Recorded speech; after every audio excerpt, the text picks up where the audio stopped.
Hello नमस्कार दोस्तों, स्वागत है आप सभी का हमारे यूट्यूब चैनल तत्काल एजुकेशन पे। दोस्तों उम्मीद करते हैं आप सभी बहुत अच्छे होंगे। आपकी तैयारी भी काफ़ी ज़बरदस्त तरीके से चल रही होगी। दोस्तों आज हम आप लोगों के लिए रीजनिंग के 10 अति महत्वपूर्ण प्रश्न के बारे में इस वीडियो में बताएंगे जो सभी परीक्षाओं के लिए बहुत महत्वपूर्ण प्रश्न होने वाले हैं। आप किसी भी गवर्नमेंट एग्जाम की तैयारी कर रहे हैं, इस टाइप के प्रश्न हमेशा पेपर में देखने को मिलेंगे। दोस्तों ये पार्ट नंबर कौन सा है? 215 है। आप पार्ट नंबर 214 नहीं देखें तो आप वीडियो सेक्शन में जाके देख सकते हैं। तो चलिए दोस्तों पहला प्रश्न देख लेते हैं। दोस्तों पहला नंबर प्रश्न है, इसमें दिया है कि दिए गए प्रश्न में संबंधित शब्द ज्ञात कीजिए। देखिए नीचे आपको एक संबंधित शब्द दिया है। मैथिली जो है ना आपको बिहार से संबंधित है। ठीक उसी प्रकार से बताना है कि कोंकणी जो है ना इस प्रश्नवाचक चिन्ह पर इन चार ऑप्शन में से किसी से संबंधित होगा। तो देखिए यहाँ पर क्या करेंगे, यहाँ पर ध्यान से देखेंगे कि जो आपका कह दिए मैथिली जो है ना आपको बिहार से किस प्रकार से संबंधित है। ठीक तो देखिए मैथिली को बिहार को किस प्रकार से संबंधित है। तो मैथिली का जो है ना, देखिए यहाँ पर मैथिली दिया। ठीक मैथिली जो भाषा है, मैथिली क्या है? भाषा है। मैथिली जो भाषा है ना वो कहाँ बोला जाता है? बिहार में बोला जाता है। यहाँ पर क्या रखते हैं? भाषा को रखते हैं। यहाँ पर क्या हो गया? भाषा हो गया। देखिए ये क्या हो जाएगा? भाषा है। क्या है? भाषा। देखिए मैथिली जो भाषा है, मैथिली भाषा आपको बिहार में बोला जाता है। ठीक बिहार में मैथिली भाषा बोला जाता है। ठीक उसी प्रकार से यहाँ पर कोंकणी जो दिया है ना, कोंकणी, तो कोंकणी जो है ना, कोंकणी भाषा आपको कहाँ बोला जाता है? तो कोंकणी यहाँ पर क्या रखेंगे? भाषा को रखेंगे। क्या हो जाएगा? यहाँ पर भाषा हो गया। ठीक भाषा यानी कोंकणी भाषा कहाँ बोला जाता है? तो कोंकणी भाषा आपको गोवा में बोला जाता है। किसमें? गोवा में। तो यहाँ पर क्या हो जाएगा? यहाँ पर गोवा हो जाएगा। क्या होगा? गोवा हो जाएगा। यहाँ पर क्या रखेंगे? गोवा को रखेंगे। यहाँ पर गोवा हो जाएगा। देखिए जिस प्रकार से मैथिली जो भाषा है ना वो बिहार में बोली जाती है, उसी प्रकार से यानी कोंकणी जो भाषा है ना आपको गोवा में बोले जाते हैं। तो गोवा देखेंगे किस ऑप्शन में दिया है, तो ऑप्शन नंबर आपका एक सही हो जाएगा। दोस्तों मैं उम्मीद करता हूँ कि इस प्रश्न को भी आप अच्छी तरह से समझ पाए होंगे। तो चलिए दोस्तों नेक्स्ट प्रश्न देख लेते हैं। दोस्तों दूसरा नंबर प्रश्न है, इसमें देखिए दिए गए प्रश्न में संबंधित संख्या ज्ञात कीजिए। देखिए नीचे आपको एक संबंधित यानी संख्या दी है। 31 जो है ना आपको 8 ले समेत है। ठीक उसी प्रकार से बताना है कि 92 जो है ना इस प्रश्नवाचक चिन्ह पर इन चार ऑप्शन में से किसी से संबंधित होगा। देखिए तो यहाँ पर क्या करेंगे, यहाँ पर आपको वीडियो को रोककर खुद अपने आप से बनाने का कोशिश करिएगा और 10 प्रश्न में से आपने कितने प्रश्न सही किए हैं वीडियो को लास्ट में कमेंट में जरूर बताइएगा। तो देखिए यहाँ पर सबसे पहले ध्यान से देखिए ना, यानी क्या दिया है यहाँ पर 31 दिया। ठीक 31 ले 8 किस प्रकार से समझते हैं? यहाँ पर कहिएगा कि बड़ी संख्या से छोटी संख्या जा रहा है। ठीक तो हमको क्या करना है? छोटी संख्या से यहाँ पर यानी छोटी संख्या से हमको बड़ी संख्या लाना है। ठीक देखिए अगर मान लीजिए 8 में क्या करेंगे, 8 में कितना से गुना करेंगे कि 31 आ जाएगा। तो आपको कहिएगा कि यहाँ पर क्या करेंगे, 8 चौक 32 होता है। कितना है? 8 में अगर 4 से गुना करेंगे तो 32 होगा। अब 32 में से क्या करेंगे, 1 को माइनस कर लेंगे तो कितना आएगा? 31 आ जाएगा। कितना? 31 आ जाएगा। अगर उसी प्रकार से इसमें भी करेंगे, देखिए तो 92 आएगा। तो 92 में क्या करेंगे, यानी 92 हमको लाना है। तो 92 लाने के लिए किस में यानी इसमें कितने से गुना करेंगे। देखिए अगर 61 ले गुना करेंगे 4 में तो 92 आएगा? नहीं आएगा। 721 दिया है, 200 कितने दिए? 77 दिया है, 49 दिया है। यानी इसके प्रकार से आपको ज्ञात नहीं किया जा सकता है। देखिए तो यहाँ पर क्या करेंगे, सबसे आपको आसान तरीका हम बताते हैं इसमें क्या करना होगा। देखिए सबसे आसान तरीका इसमें क्या है कि देखिए यहाँ पर 31 किन संख्याओं से मिलकर बनाए। देखिए 31 किन संख्याओं से मिलकर बनाए, तो 31 यानी 3 और 1 से मिलकर बनाए। तो देखिए यहाँ पर क्या करेंगे, यहाँ पर आपको 3 का क्या करते हैं? स्क्वायर करते हैं। यहाँ पर 3 का क्या करेंगे? स्क्वायर करेंगे। और माइनस क्या करेंगे, यहाँ पर 1 दिया। ठीक तो 1 को क्या करेंगे? स्क्वायर कर देंगे। अब ध्यान से देखिए इसमें क्या करेंगे, तो तितली का 9 हो जाएगा और माइनस क्या होगा? 1 हो गया। यानी क्या करेंगे, यानी 9 में से 1 हटाएंगे तो 8 आ जाएगा। तो देखिए यहाँ पर क्या आ गया? 8 आ गया ना। ठीक उसी प्रकार से क्या करेंगे, 92 को भी करेंगे। देखिए 92 दिया है तो 92 को क्या करेंगे, यहाँ पर 92 किन संख्याओं से मिलकर बनाए, तो 92 9 क्या करेंगे, 9 और 2 से मिलकर बनाए। तो 9 को क्या करेंगे? स्क्वायर करेंगे। फिर आपको 2 का क्या करेंगे? स्क्वायर करेंगे। देखिए तो 99 कितना होगा? 81 हो जाएगा। और यहाँ पर दूनी के कितना हो गया? 4 हो गया। तो जब 81 में से 4 को घटा लेंगे तो कितना बचेगा?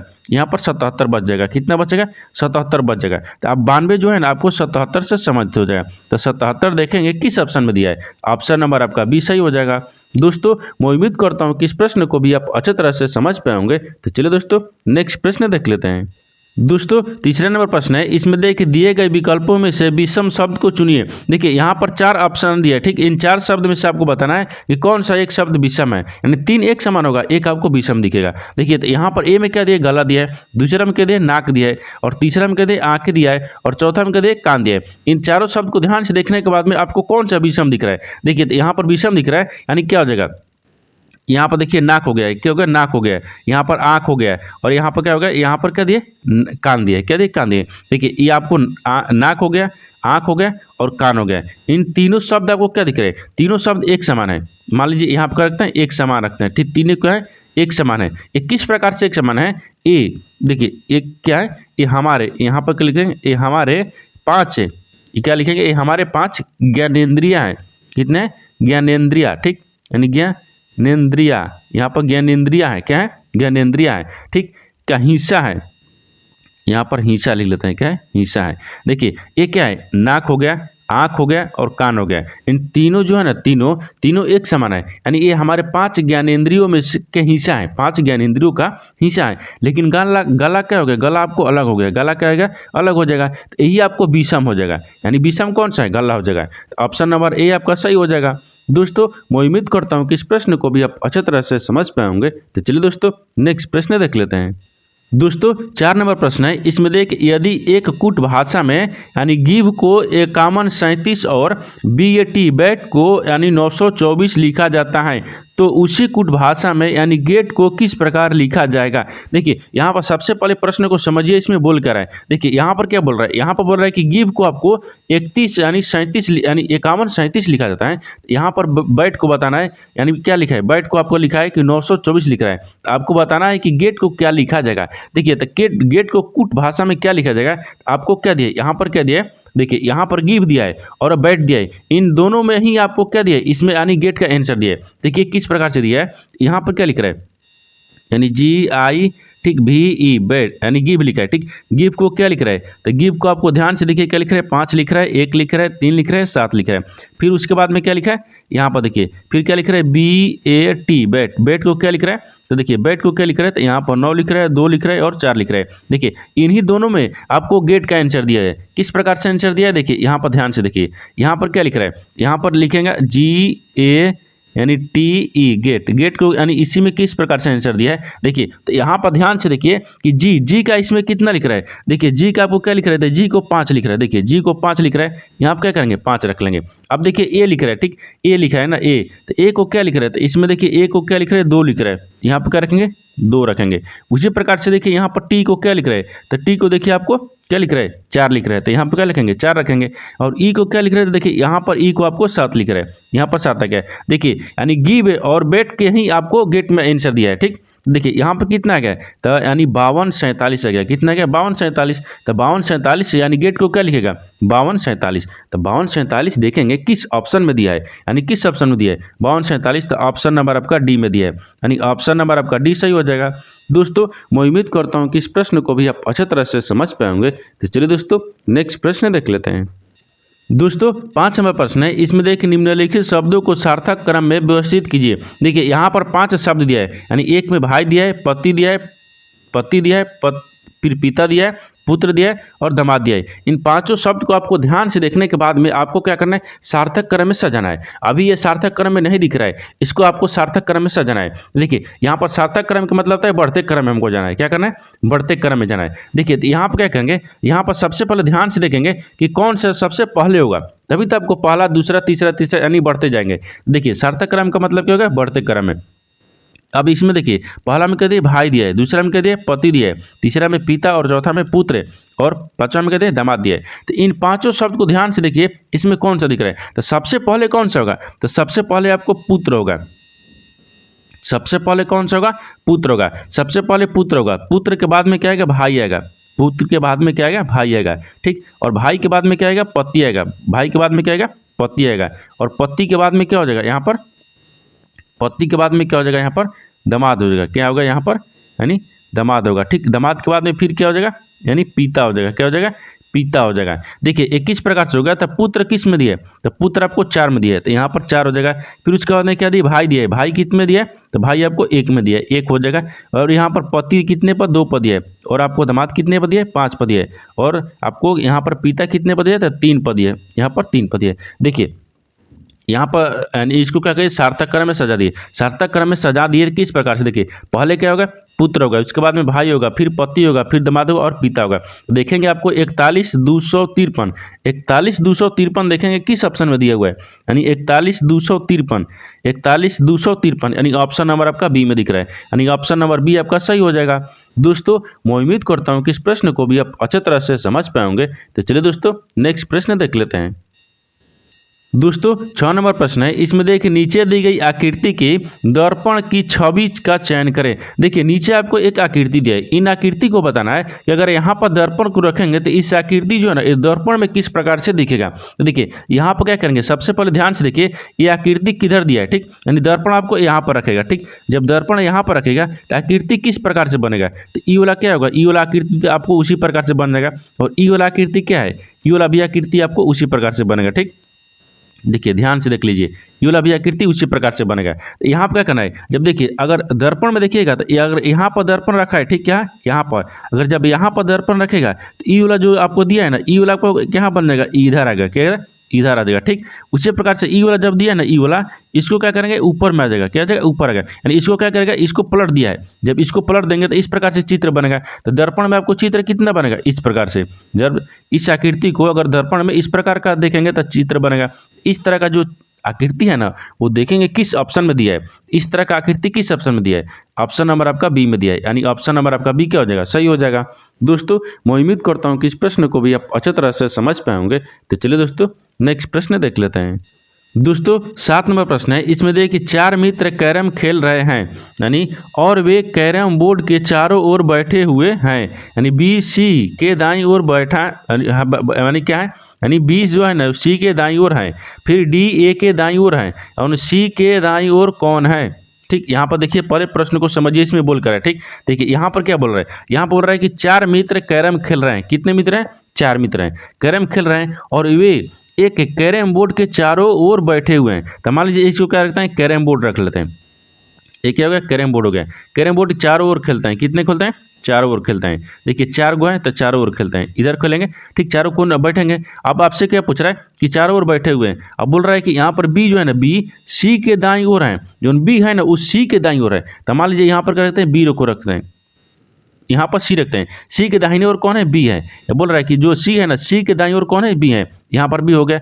अब आगे देखिए डी ए की बाईं ओर है, जो डी है ना डी वो ए की बाईं ओर है। तो मान लीजिए क्या रखते हैं, यहाँ पर ए को रखते हैं, ए के बाईं ओर कौन हो गया, यहाँ पर डी हो गया, डी हो गया। अब देखिए अब आगे बोल रहा है कि सी के बाईं ओर कौन है, बोल रहा है कि सी के बाईं ओर कौन है, तो सी के बाईं ओर देखिए सी के दाहिने कौन है, ई है, ये क्या होगा, दाएं हो गया, क्या हो गया, दाहिने हो गया। लेकिन सी के बाईं ओर इधर हो जाएगा, ये क्या हो गया, बाएं हो गया, यानी सी का बाएं कौन हो गया, तो सी के बाईं ओर ए हो गया, कौन हो गया, ए हो गया। आपसे पूछा हुआ सवाल वही है कि सी के बाईं ओर कौन है, तो सी के बाईं ओर कौन है, तो सी के बाईं ओर आपको ए दिख रहा है, ठीक। तो एक देखेंगे किस ऑप्शन में दिया है, यानी ऑप्शन नंबर आपका बी सही हो जाएगा। दोस्तों मैं उम्मीद करता हूँ कि इस प्रश्न को भी आप अच्छे तरह से समझ पाएंगे। तो चलिए दोस्तों नेक्स्ट प्रश्न देख लेते हैं। दोस्तों 8 नंबर प्रश्न है, इसमें देखिए निम्नलिखित आकृतियों में यानी अंकगणितीय संक्रियाएं जोड़िए। देखिए यहाँ पर आपको एक समीकरण दे, इन समीकरण में बताना है कि स्टार के चिन्ह पर इन 4 ऑप्शन में से कौन सा चिन्ह को रखेंगे कि बराबर में हमको 4 आएगा, ठीक, कितना आएगा, बराबर में हमको 4 मिलेगा। देखिए तो यहाँ पर क्या करेंगे, सबसे पहले ध्यान से देखिए कि ऑप्शन ए को देखते हैं, ठीक। अगर ऑप्शन ए को रखेंगे तो क्या रखेंगे, यहाँ पर भागा दिया है, ठीक, यहाँ पर क्या दिए, गुना दिए और यहाँ पर क्या दिए, जोड़ दिए। अगर मान लीजिए 13 में क्या होगा, 13 में आपको 3 से भाग लगेगा, नहीं लगेगा, तो इसमें क्या करेंगे, यानी इसका मतलब कि ये नहीं हो पाएगा, क्या होगा, ये ऑप्शन नहीं होगा। ऑप्शन दूसरा देखते हैं, जब ऑप्शन दूसरा देखेंगे तो यहाँ पर क्या लिखा है, माइनस लिखा है, फिर क्या लिखा है, गुना लिखा है और यहाँ पर क्या लिखा है, प्लस लिखा है, बराबर हमको 4 लाना है। देखिए यहाँ पर ध्यान से देखिए, यानी क्या लिखा है, तो समीकरण को 13 यानी 13 हो गया, माइनस कितना होगा, 3 हो गया, फिर गुना कितना, 4 दिया है, फिर प्लस कितना दिया, 3 दिया है, बराबर हमको कितना लाना है, 4 लाना है। देखिए तक 4 लाने के लिए इसमें क्या करेंगे, तो चरती 12, देखिए यहाँ पर 13 रख लेंगे और चरती कितना हो गया, 12 हो गया, तो चरती 12 इधर हो गया और यहाँ पर क्या हो जाएगा, प्लस 3 हो गया, बराबर में 4 हो गया। अब देखिए यहाँ पर क्या करेंगे, यहाँ पर ध्यान से देखिए, अगर 13 में से 12 को घटाएंगे तो कितना बचेगा, 1 बचेगा, ठीक, 1 हो गया, प्लस कितना हो गया, 3 हो गया, बराबर में कितना आ गया, 4 आ गया। अब देखिए 1 और 3 को जोड़ेंगे तो कितना आ गया, 4 आ गया और बराबर में भी कितना आ गया, 4 आ गया, बराबर में भी 4 आ गया और बराबर इधर भी 4 आ गया, यानी दोनों तरफ क्या हो गया, बराबर हो गया। जब दोनों तरफ संतुष्ट हो गया, ये क्या होगा, यानी संतुष्ट हो गया। जब संतुष्ट हो गया यानी किस आकृति से, यानी किस जो आकृति है उससे संतुष्ट हुआ, यानी बी से, यानी ऑप्शन नंबर आपका बी क्या हो जाएगा, सही हो जाएगा। दोस्तों मैं उम्मीद करता हूँ कि इस प्रश्न को भी आप अच्छे तरह से समझ पाए होंगे। तो चलिए दोस्तों नेक्स्ट प्रश्न देख लेते हैं। दोस्तों 9 नंबर प्रश्न है, इसमें देखिए नीचे दिए गए प्रश्न में सही वे नारे ज्ञात करें। देखिए नीचे आपको क्रिकेट दिया है, खिलाड़ी दिया है और मानव जाति दिए। इन तीनों शब्द को आपस में बताना है किस प्रकार से संबंधित हैं और इन कौन सा वेन डायग्राम बनेगा। देखिए सबसे पहले इसमें देखेंगे कॉमन कौन सा दिख रहा है। देखिए सबसे पहले कॉमन कौन सा दिख रहा है, तो क्रिकेट, खिलाड़ी और मानव जाति में सबसे कॉमन कौन सा दिख रहा है, तो सबसे कॉमन आपको दिख रहा है यहाँ पर मानव जाति। मानव जाति यहाँ पर करके मानव जाति हो गया, क्या होगा, मानव जाति। तो सबसे कॉमन कौन सा दिख रहा है, मानव जाति। इसको क्या रखेंगे, मानव जाति। ये बड़ा वाला क्या होगा, मानव जाति है, यहाँ पर रखते हैं मानव जाति। ठीक, देखिए इसको क्या रखें, मानव जाति। तो ये बड़ा वाला क्या होगा, मानव जाति। तो यहाँ पर मानव जाति हो गया। ठीक, ये मानव जाति लिखेंगे। ठीक, मानव जाति, ये क्या होगा, मानव जाति। मानव जाति के अंदर में क्या आते हैं, मानव जाति के अंदर में क्या आते हैं। ठीक, तो मानव जाति के अंदर में क्या आएगा, मानव जाति के अंदर में खिलाड़ी आते हैं। मानव जाति के अंदर में क्या आएंगे, खिलाड़ी आएंगे। यहाँ पर क्या रखेंगे, खिलाड़ी को रखेंगे। यानी कि देखिए KH यानी खिलाड़ी को रख लेते हैं। ठीक, कितने खिलाड़ी हैं। और खिलाड़ी के अंदर में क्या आता है, क्रिकेटर आता है। कितने आता है, क्रिकेटर आता है। यहाँ पर क्या रखेंगे, इसको K रखेंगे, क्या होगा, क्रिकेटर हो गया। देखिए ध्यान से इसमें देखिए, इसमें बोल क्या रहा है, देखिए यहाँ पर आपको क्या होगा कि सबसे कॉमन कौन सा दिख रहा था, सबसे कॉमन आपको मानव जाति। मानव जाति के अंदर में कहते हैं खिलाड़ी आते हैं। ठीक, मानव जाति के अंदर में ही खिलाड़ी आते हैं और खिलाड़ी के अंदर में कहते हैं क्रिकेट आते हैं। यानी एक दूसरे का क्या इस प्रकार से आकृति क्या होगा, आपको वेन डायग्राम बनेगा। इस तरह का वेन डायग्राम देखेंगे किस ऑप्शन में दिया है। यानी देखिए सबसे पहले क्या होगा, मानव जाति। मानव जाति के अंदर में कहते हैं खिलाड़ी आता है, खिलाड़ी के अंदर में क्या आएगा, क्रिकेट आएगा। इस तरह का वेन डायग्राम किस ऑप्शन में यानी बन रहा है, यानी इस तरह का आकृति जो है ना, ऑप्शन नंबर आपका सी में दिख रहा है। यानी ऑप्शन नंबर आपका सी क्या हो जाएगा, सही हो जाएगा। दोस्तों मैं उम्मीद करता हूं कि इस प्रश्न को भी आप अच्छे तरह से समझ पाएंगे। तो चलिए दोस्तों नेक्स्ट प्रश्न देख लेते हैं। दोस्तों 10 नंबर प्रश्न है, इसमें देखिए कथनों को पढ़े और दिए गए विकल्पों में से निष्कर्ष चुने। देखिए आपको नीचे एक कथन दिए और क्या दिए, निष्कर्ष दिए।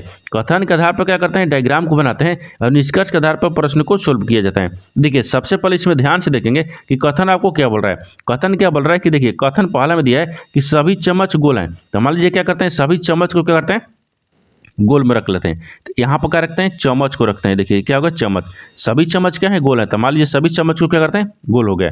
अब आपको आगे बोल रहा है कि सभी चम्मच क्या है, बोल रहा है ना कि सभी जो चम्मच है ना वो गोल है। तो सभी चम्मच को यानी गोल के अंदर में रखते हैं। यहाँ पर क्या हो जाएगा, ये गोल हो गया, ये क्या हो गया, गोल हो गया। ठीक है, गोल हो गया। गोल के अंदर में क्या होगा, चम्मच हो गया। दूसरा में बोल रहा है कि सभी जो गोल है ना क्या है, आकृति हैं। सभी जो गोल हैं क्या है, आकृति हैं। तो सभी गोल को आकृति में रखते हैं। मान लीजिए ये क्या हो गया, गोल हो गया। सभी गोल क्या है, आकृति हैं। ये किस क्या है, ये आकृति हो जाएगा। क्या होगा, यहाँ पर आकृति को रखेंगे। किस में रखेंगे, आकृतियाँ, क्या होगा, आकृति को रखते हैं। ठीक है, आकृति हो गया।